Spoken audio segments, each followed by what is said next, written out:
The land was ancient. It was a time before great empires etched their names in stone. This was the era of the Vedas, hymns, fire altars. The people were nomads and settlers. They were warriors, priests. Their world revolved around the rhythm of seasons and the flow of mighty rivers. In the heart of this land, known as the Sapta Sindhu, flowed the Parushni. Today, we call it the Ravi. Its waters were sacred. They nourished barley fields and quenched the thirst of cattle. This river would soon become the stage for a conflict that would shape the destiny of a people. At the center of this brewing storm was King Sudas. He was the leader of the Bharatas. They grazed their herds between the Saraswati and Yamuna. Saraswati, Yamuna. Sudas was a descendant of Bharata. He was a young king, but his heart was old with the weight of his duties. He wore a simple tunic of woven wool, but his shoulders carried the responsibility for thousands of lives. He was trained in chariot warfare, knew the bow and how to command men, but he also understood that true power flowed not just from the sword, but from the altar. The Bharatas were proud, martial, devout, their wealth measured in cows and horses. Their legitimacy came from lineage and from the blessings of the gods via their priests. The relationships between tribes were fluid, shifting like the river's course. A friend today could be a foe tomorrow, for cattle, water, grazing lands, or honor. In this dynamic world, two powerful priests held sway. One was Vishwamitra, of royal birth and immense power. The other was Vasishtha, a priest of deep wisdom and piety. Vishwamitra had served a powerful king. A rift formed when the king dismissed him and appointed Vasishtha as chief priest. This was not merely a change of staff, it sent ripples of discord. The slighted Vishwamitra would seek revenge. At the center of this was Sudas, who felt the weight of his choice. He prepared, sharpening arrows, oiling chariot wheels, praying to Indra. Chariots assembled at dawn, the calm before the storm.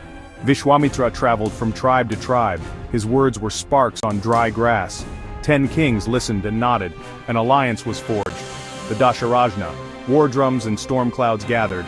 A confederacy formed to check the Bharatas. Purus, Anu, Druhu, Turvasha, Yadu, and 5 smaller tribes joined for plunder, pasture, and pride. The confederacy's camp stretched for miles, a chaotic city of tents, horses, and men.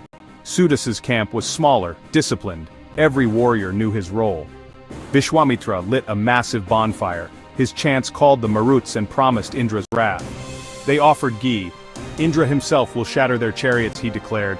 In the Bharata camp, Vasishtha conducted a quieter, intense ceremony, a direct plea to Indra. It was a battle of faith before men clashed.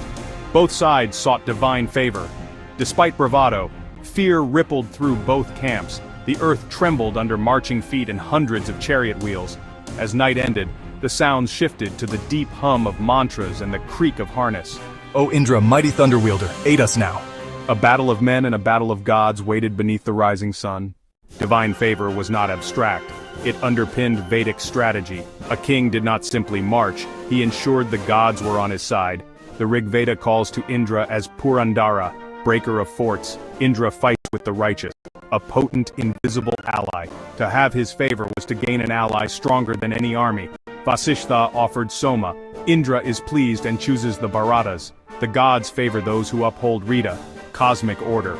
In the confederacy, prayers went unanswered. A gust snuffed a ritual fire. Ominous signs spread. Doubt crept into their ranks. Belief in Indra became itself a weapon. Courage surged through Sudas's commanders. Hymns tell of Indra opening a path. Perhaps a sudden weather shift cleared the way. Belief, strategy, and the gods aligned. The Bharatas prepared to act. As the sun climbed, the battle began. 100 conch shells split the air. The 10 kings unleashed a great wave. Chariots churned dust as foot soldiers followed. Spears, axes, and battle cries rose. Sudas watched from his command chariot, his face a mask of concentration. He held his main force back. Dispatched skilled charioteers to harass the flanks. They darted like predators. Volley, wheel away. Confusion spread. The great wave lost its shape. Sudas raised his spear. The Bharatas surged. For the Bharatas, for Indra! They smashed into the flank, shattering the Confederate formation.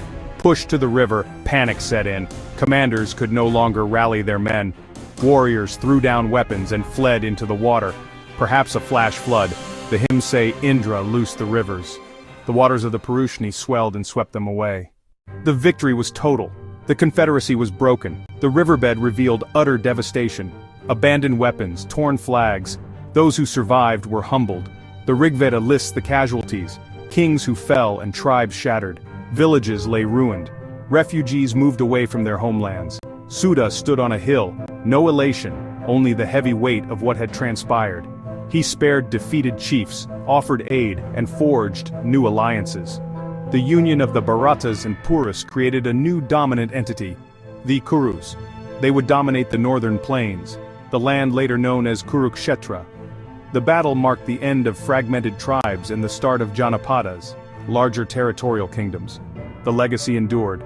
The name Bharata echoes into modern Bharat. The Dasarajna remains a testament to ambition, rivalry, faith, and leadership.